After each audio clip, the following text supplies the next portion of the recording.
We'll be discussing Lovecraft Country.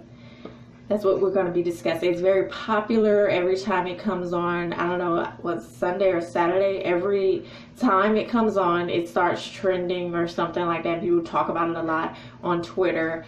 The first episode is too talkative. It's too much dialogue in the first episode, and I'm sure it's given us a lot of insight on the background of the characters in the introduction, but it's just so boring in the first episode that it really doesn't do justice for the rest of the season, because get some drink.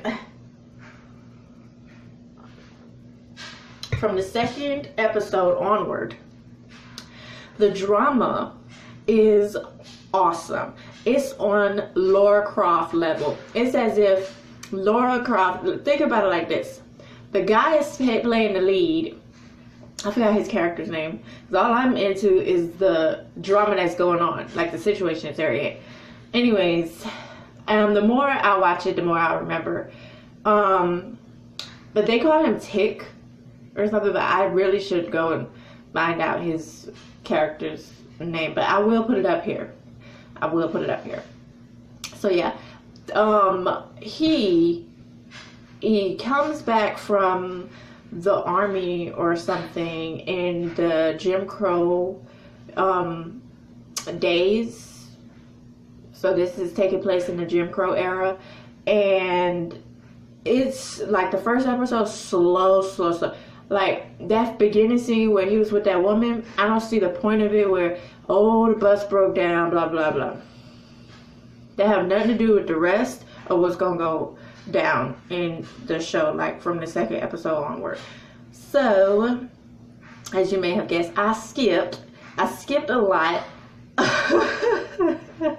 And also, it does have a lot of love scenes randomly placed to me. I don't know. To me, it just seems like, okay, so this character and this other character, okay, like his uncle. To introduce his uncle to us, they had him, in a love scene with his wife, and I'm just like, it was so dry. It was dry, like how Candy's love scene in The Shy was dry. Literally, I feel like you get more entertainment from watching two snails bang each other. It's so like boring, and he was mumbling, and then she was like, and you think I was gonna go out my way to figure out what they were saying? No. Okay, they were mumbling in a way like how, Toni Morrison used to write her stories, like The Bluest Eye and all that stuff. I don't know what those characters are saying, and I'm not going to try to figure it out. So, skip. But anyways, I still got to understand what's going on their adventures when they weren't mumbling. We didn't have mumbling characters in scenes together no more. Okay, so now I could understand what's going on.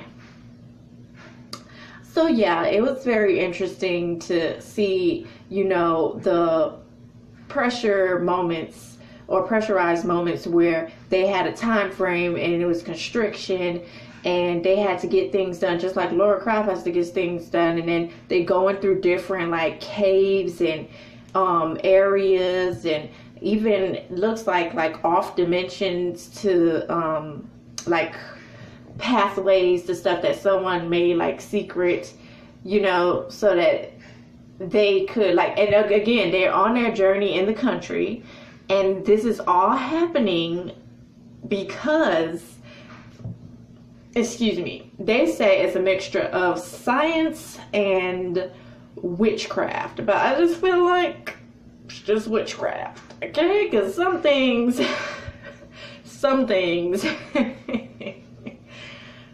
have no explanation. When they don't have no explanation, like they say magic and stuff like that, it's really just science that has no explanation yet. So since they don't have any explanation to me, like the dimension they could get to that has two suns or something like that, You know, I'm like,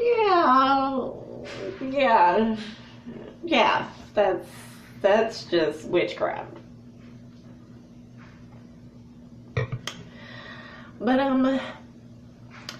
I do like everyone's praising Journey Smollett's role, and I do think she's doing really well. But I have to say, okay, I know I just keep focusing on these horrible love scenes, but it's just like, what in the world? So recently she was in a love scene with the main character. See, I'm not giving away too much of the story, but I'm telling you enough where you be like, you know, you can figure out, hey, is this my cup of tea? It's a sci-fi show. Just think African American sci-fi that takes place in Jim Crow era, and you're right on the mark. So yeah, I mean, it's not only centered on African Americans, but what I'm saying, and so you're not only just going to see black people, but you will be seeing things in the black experience in America during that era. So it's supposed to be representative of that era with some sci-fi and some supernatural elements attached. That being said, I still, I know it's like you said all of that just to get back on these love scenes. Yes, I cannot take it. I feel like maybe they need to omit them, or just like do like how they do on, how they did in Divergent, the movie, where they just like, oh, there was a love scene, they just woke up in the bed next to each other, because it is so hard to watch. Like, okay, so Journey was in the love scene with the main character, and they were in the bathroom, and it really looked like he was just dry humping a sink. Okay, and that she just so happened to be sitting on the sink. You know what I'm saying? Like, it didn't look like there was anything going on. It looked very painful. It looked like he was constipated, and he was and then she looked like you know, like she had a hard time. Everything looked bad. Nothing looked sexy. I didn't want to see it. It was bad. But the monsters are awesome, and the sci-fi is great. But everyone, leave all of the love scenes to Power, okay? That's where Power excels for some reason. Amongst other things, because Power show is awesome. That's great. That's a great series. She's a great writer. I'll give her that, okay? And she knows how to set up scenes where it looked like this is happening for real during this time. That's why a lot of people threaten people in reality, these actors and stuff, about a show for no reason. Some people. But yeah, I don't think every show needs to do these love scenes, because not everybody could pull these love scenes off.